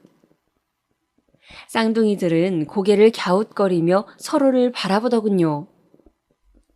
제가 한 말을 100% 이해한 것 같진 않았지만 어렴풋이 무슨 말인지 알아듣는 것 같았습니다.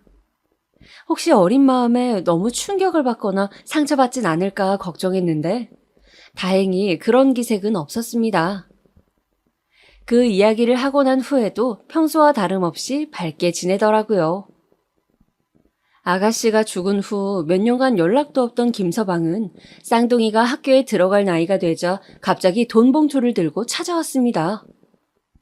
애들 초등학교 입학 선물이라도 사주고 싶다면서요. 남편은 김서방을 보자마자 어딜 감히 뻔뻔하게 여길 찾아오냐며 이딴 더러운 돈 필요 없다고 몽둥이를 들고 김서방을 내쫓았습니다. 남편한테 얻어맞긴 싫었는지 꽁지 빠지게 도망가더군요. 사람이 참 우스워 보였습니다. 남편은 김서방이 가고 나서도 한참 동안을 씩씩거리며 화를 가라앉히지 못하더니 결국 참지 못하고 울음을 터뜨렸습니다. 그동안 쌍둥이들 보면서 동생 잃은 슬픔을 잊어보려고 노력했는데 김서방을 보니 참아왔던 감정이 터진 것 같았습니다. 저도 순간 감정에 북받쳐서 남편을 부둥켜 안고 엉엉 울었습니다. 우리는 앞으로 저 나쁜 놈에게 보여주기 위해서라도 남부럽지 않게 쌍둥이를 키워야겠다고 다짐했습니다. 김서방은 그 이후에도 가끔씩 저에게 연락을 해서 쌍둥이의 소식을 묻곤 했지만 그때마다 저는 알 필요 없다고 대답하곤 했어요. 자식 버린 아빠가 무슨 권리로 소식을 궁금해하냐고 하면서요. 김서방은 그때 아이들을 버린 것을 후회한다고 했지만 그렇다고 다시 데려갈 형편은 안 된다고 하더군요. 그래서 저는 데려갈 형편이고 자시고 추후에도 아이들을 돌려줄 생각 일절 없으니 연락하지 말라고 했습니다. 건너 건너 들리는 말로는 그때 바람났던 여자와의 사이에서 아이를 둘 낳고 살다가 이혼당했다고 하더군요. 아직도 제대로 된 직장 없이 여기저기를 전전하며 산다고요. 아가씨는 도대체 저런 놈이 뭐가 믿을 만하다고 덜컥 임신까지 해버렸는지. 뭐 지금 이런 생각해봤자 소용도 없지만요. 쌍둥이는 저희 부부의 보살핌 속에 학교에 들어가서도 무난하게 잘 자라주었습니다. 그런데 어느 날 딸아이가 학교에서 울었는지 눈이 퉁퉁 부어서 왔길래 무슨 일이냐고 물었습니다. 그랬더니 옆에 있던 큰아이가 말하더군요. 오늘 학교에서 친구들이 동생한테 너네 엄마 아빠는 친부모 아니라면서 놀렸다고요. 그래서 딸아이가 속상해서 울었답니다. 그러면서 큰아이가 하는 말이 엄마 근데 내가 그 친구들한테 뭐라고 얘기했는 줄 알아요? 우리 엄마는 나랑 동생을 가슴으로 낳았다고 했어요. 배 아파서 낳은 것보다 그게 훨씬 대단한 거라고 했어요. 저는 큰아이의 말에 감동받아서 아이들을 품에 꼭 안아주었습니다. 아이들이 언제 이렇게 컸나 싶어서 가슴이 뭉클했습니다. 아이들이 매년 어버이날마다 학교에서 만든 카네이션을 가슴에 달아줄 때면 세상을 다 가진 듯이 행복했습니다. 카네이션 밑에 달린 리본에 삐뚤빼뚤한 글씨로 엄마 사랑해요, 아빠 사랑해요 라고 써놓은 게 너무 소중해서 매년 버리지 않고 모아두었습니다. 아이들 운동회 때도 부모 참관 수업에도 모두 참여하며 아이들이 서운함을 느끼지 않도록 항상 신경 썼습니다. 나중에는 친부모 아니라고 놀리던 친구들도 너네 엄마 아빠가 제일 부럽다는 말을 했다고 아이들한테서 들었을 때에는 그래도 내가 아이들을 열심히 키우긴 했구나 하고 생각했습니다. 남들이 부러워하는 아이로 키우고 싶었거든요. 아이들을 키우면서 속상했던 일이 아예 없는 건 아니었습니다. 저는 괜찮았지만 주변의 시선이 문제였어요. 가끔 아이들을 데리고 시장에 갈 때면 어디선가 수근거리는 소리가 들려왔습니다. 아유, 검은 머리 짐승은 거두는 거 아니라던데 저 엄마는 뭔 생각으로 저러는지 몰라. 남의 자식 둘이나 저렇게 키우면 뭐하나? 다 키워놓으면 지 친아빠 찾아갈 텐데 죽 써서 개 준다. 아이고. 이런 소리가 들려올 때마다 당장 달려가서 따지고 싶었지만 혹시 아이들이 듣기라도 할까봐 속으로만 분을 사겼습니다. 내가 보란듯이 잘 키워서 그 말들 다 후회하게 해주겠다고 수천 번 다짐하면서요. 몇 년이 흘러 아이들이 친엄마의 죽음을 제대로 인식하고 나서부터는 아가씨의 길마다 아이들과 함께 산소에 찾아갔습니다. 아이들은 너무 어렸을 때여서 엄마 얼굴도 기억을 못했기 때문에 제가 가끔 아가씨의 사진을 보여주곤 했습니다. 아이들은 엄마도 예쁘고 친엄마도 예쁘다며 예쁜 엄마가 둘이나 있다고 좋아했습니다. 아가씨 산소에 가면 아이들은 고사리 같은 손으로 접은 카네이션을 아가씨의 무덤에 올려놓곤 했습니다. 그리고선 아이들이 양쪽에서 제 손을 꼭 잡고선 한참 동안 무덤을 바라보고 돌아왔습니다. 아이를 둘이나 키우다 보니 정신없이 시간이 훅훅 지나가더군요. 그 꼬물거리던 아이들이 어느새 자라 벌써 고등학교를 졸업하게 되었습니다. 아들내미는 물론이고 딸아이까지 제 키를 진작에 훌쩍 넘어버렸어요. 아이들은 고등학교 졸업 후 그럭저럭 성적에 맞춰서 대학교에 진학했습니다. 둘 다 공부에 뜻이 없었던지라 대학교 시절부터 아르바이트만 열심히 하더라고요. 두 아이가 같이 첫 알바 월급으로 빨간 내복을 사서 저희 부부에게 선물했을 때는 가슴이 쿵 내려앉는 기분이었습니다. 25년 전 아가씨가 첫 월급으로 내복을 선물했던 일이 선명하게 떠올라서요. 남편도 같은 기분을 느꼈는지 눈에는 눈물이 고인 채 멍한 얼굴로 허공만 응시하더라고요. 그날 저와 남편은 기쁨의 눈물을 흘렸습니다. 이후 아이들은 대학교를 졸업하고 취직을 하자마자 바로 독립을 했습니다. 마침 둘이 같은 지역에 직장을 구하게 되어서 남매끼리 같이 자취를 하겠다고 하더라고요. 저희 부부는 아이들에게 자취방을 구해주고 우리가 지금 사는 집은 정리하기로 했습니다. 이제 아이들도 스스로 살 수 있을 만큼 다 키워놓았고 그동안 고생했으니 시골에 내려가서 편안하게 살기로 했어요. 예전부터 남편이 귀농하고 싶다는 얘기를 했었는데 저도 언젠가 나이 들면 그러고 싶은 생각이 있었거든요. 남편이 마침 시골에 봐둔 땅이 있다고 해서 거기에 작은 집을 지어 살기로 했습니다.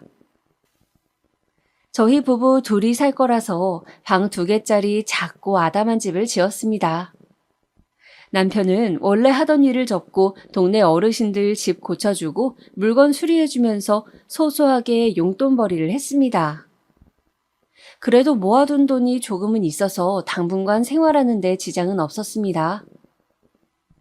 저는 집 앞에 텃밭을 가꾸어 채소들을 심고 가꾸었습니다.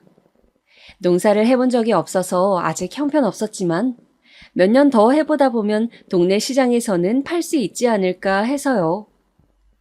시골 생활은 정말 한적하기도 하고 바쁘기도 했습니다. 마음은 한적한데 몸은 바쁘다고 해야 할까요? 도시 생활을 접고 내려와서 산과 들의 맑은 공기를 마시니 마음은 참 한적한데 생각보다 해야 할 일도 많고 바쁘더라고요. 그래도 이런 생활이 참 좋았습니다. 아이들이 가끔 주말에 내려오면 마당에서 고기도 구워 먹고 즐겁게 보냈습니다. 아이들도 펜션에 놀러 온 것 같다며 좋아하더라고요. 아이들은 직장에 1년 남짓 다니다가 관두더니 둘이서 돈 조금 모은 걸로 무슨 사업을 하겠다고 이리저리 바쁜 것 같더라고요.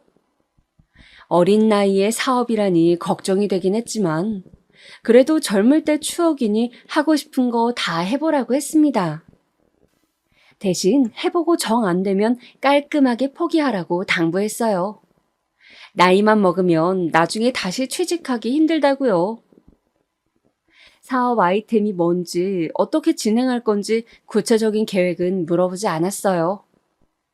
괜히 이것저것 참견하는 게 될 것 같기도 하고 새로 시작하는 아이들에게 방해가 될 것 같아서요. 그렇게 아이들이 사업을 시작한다고 한 지 몇 년이 지났습니다. 잘 되고 있는 건지 아닌 건지 물어봐도 대답을 잘 안 해주더라고요. 가끔씩 전화가 와서 공과금 낼 돈이 모자라다며 몇십만 원만 빌려달라고 하는 걸 보니 잘 안 되는 것 같았어요. 남편은 시내로 나가는 길목에 작게 철물점을 차렸습니다. 그래도 생활비로 쓸 정도는 벌고 있어서 아이들이 필요한 용돈 정도는 줄 수 있었습니다. 저도 농사가 어느 정도 손에 익고 나니 지금은 웬만한 채소는 직접 길러서 먹고 남는 건 동네 사람들 나눠주거나 남편 가게 옆에 펼쳐놓고 팔기도 했습니다. 아이들만 잘 되면 더할 나위 없이 행복한 삶이었어요. 그렇게 시간이 흐르고 흘러 벌써 아이들이 30대가 되었네요. 저도 이제는 눈가에 주름이 자글자글한 60대가 되어버렸어요. 세월이 참 빠르죠. 사실 아이들이 30살을 넘으면서부터는 걱정이 되기 시작했어요. 사업이 잘 안 되면 얼른 취직 자리를 알아보라고 잔소리를 하기도 했습니다.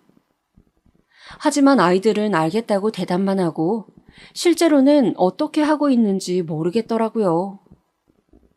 그래도 이 나이 먹기까지 남매가 싸우지도 않고 같이 뭔가 해보겠다고 사이좋게 지내는 걸 보니 그것만으로도 다행이다 싶었습니다.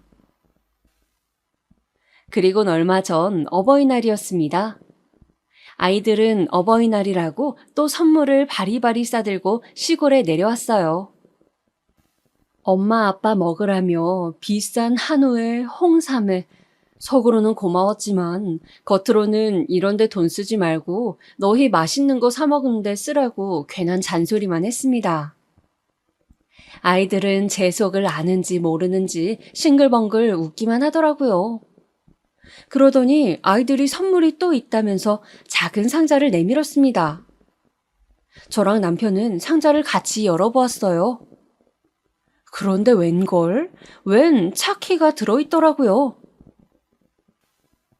어머, 이게 뭐니?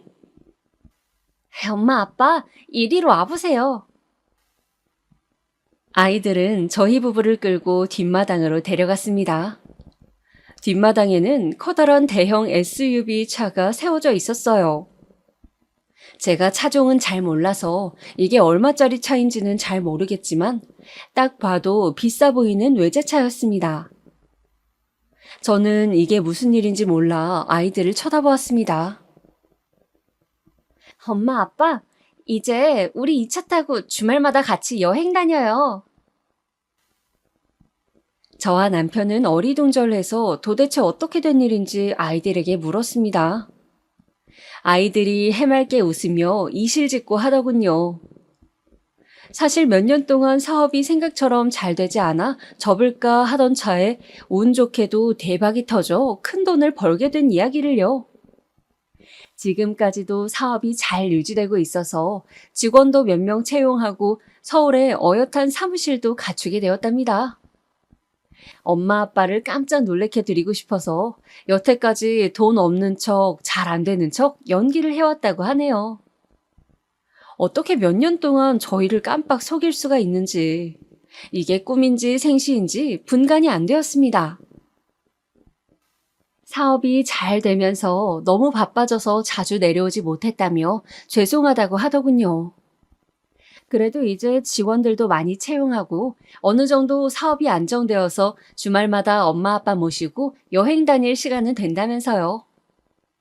저희 부부는 너무 기쁜 나머지 아이들을 껴안고 방방 뛰었습니다.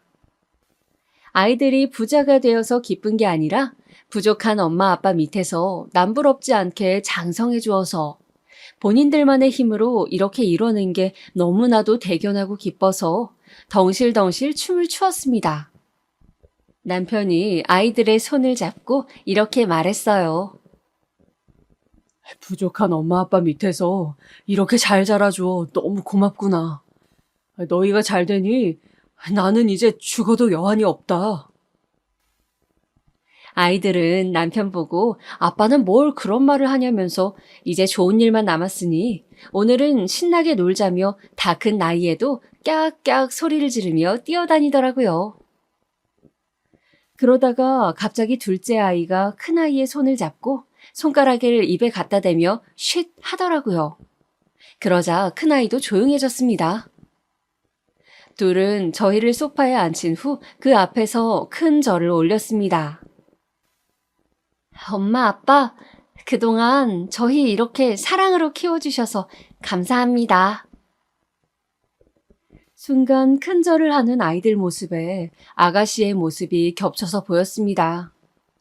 저는 벅차오르는 감정을 주체하지 못하고 주책맞게 울음을 터뜨렸습니다. 남편도 울고 아이들도 울고 한바탕 울음바다가 되었네요. 한참을 부둥켜 안고 울다가 딸아이가 웃음을 피식 터뜨리니 다 같이 푸하하 하고 집이 떠나가라 웃었습니다. 앞으로의 행복만 생각하면서요. 그 이후에는 많은 일들이 있었습니다. 아이들은 바쁜 와중에도 짬짬이 시간을 내어 내려와서 저희 집 옆에 작은 집을 하나 더 지었어요. 본인들이 결혼하면 가족들끼리 주말마다 내려와서 지내겠다고요. 그냥 별장이라고 생각하면 된다네요. 아이들이 서울에 올라가 있는 평일에는 저랑 남편이 그 집에 페인트 칠도 하고 청소도 하면서 지냈습니다.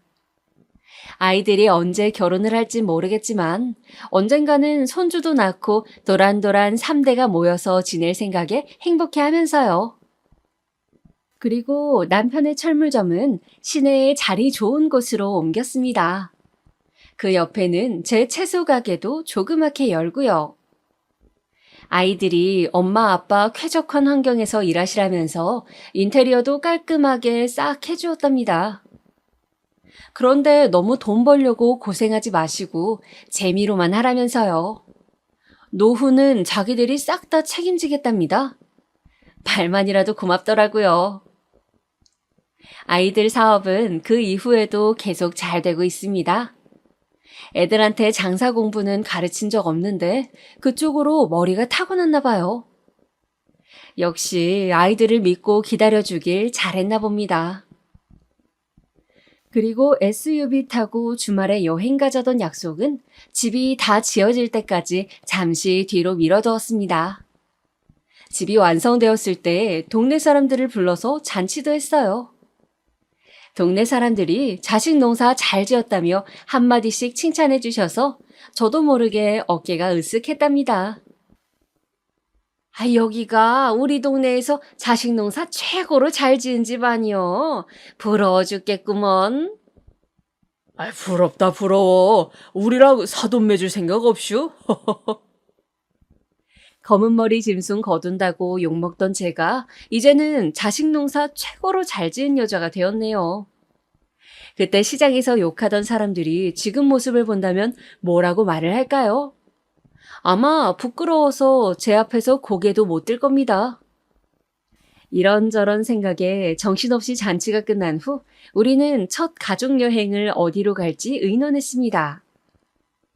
그때 큰아이가 생각해둔 곳이 있다며 봉투에서 사진 한 장을 꺼내더군요.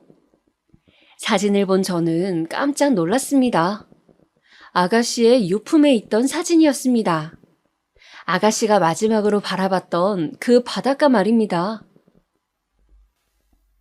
엄마, 아빠, 우리 첫 가족 여행은 여기로 가요. 꼭 가고 싶어요. 저와 남편은 말없이 고개를 끄덕였습니다. 비록 아가씨가 외로이 목숨을 끊은 곳이긴 했지만 마지막으로 추억을 남기고 간 곳이기도 했거든요. 아이들에게 친엄마에 대해서 알려주면서 사진도 보여준 적이 있었는데 아이들이 나중에 그걸 기억해내고선 저희 집에 왔을 때 몰래 사진을 가져간 거였습니다. 그러고선 둘이서 이미 그 바닷가를 첫 여행지로 결정하고 저희의 동의를 구한 거였어요. 그게 2주 전, 그리고 지금은 아들, 딸, 남편과 함께 그때 그 바닷가에 와 있습니다. 아이들과 바닷바람을 쐬면서 바닷가를 거닐기도 하고 저녁에는 회에 소주 한 잔도 마셨어요. 막상 오면 아가씨 생각에 우울할 줄 알았는데 생각보다는 덤덤하네요. 남편과 아이들도 하루 종일 즐거워 보였습니다. 하루 종일 즐거운 시간을 보내다가 모두들 자러 갔는데 저는 잠이 영 오지 않아 제가 살아온 인생을 글로 한번 적어보는 중입니다. 글로 적다 보니 그래도 참 잘 살아왔다는 생각이 드네요. 30년 전 아이들을 품은 제 선택을 지금에서야 마음 놓고 칭찬해주고 싶습니다. 내일은 가족들과 바닷가에서 가족 사진을 찍기로 했어요. 아가씨가 남겨놓은 그 사진 속 같은 장소, 같은 구도에서 이번에는 풍경만이 아닌 저희 가족이 담긴 사진을 찍으려고요. 나중에 저승 가서 아가씨를 만난다면 이 사진을 꼭 전해주고 싶어요. 저는 괜히 하늘을 바라보며 나지막히 말해봅니다. 아가씨, 쌍둥이들 때문에 하늘에서 걱정이 많았죠? 이제 걱정하지 않아도 돼요. 우리 애들 누구보다도 더 잘하고 있으니 이제 한시름 놓고 편히 쉬어요. 제 말이 아가씨에게 닿았을까요? 하늘에서 별 하나가 반짝하네요. 오늘따라 해맑던 아가씨의 미소가 생각이 많이 나는 밤입니다. 그럼 저는 이만 자러 가야겠어요. 내일 가족 사진 찍으려면 일찍 자야 하거든요. 제 얘기 들어주셔서 감사하고 여러분도 행복한 하루 보내시길 바랍니다.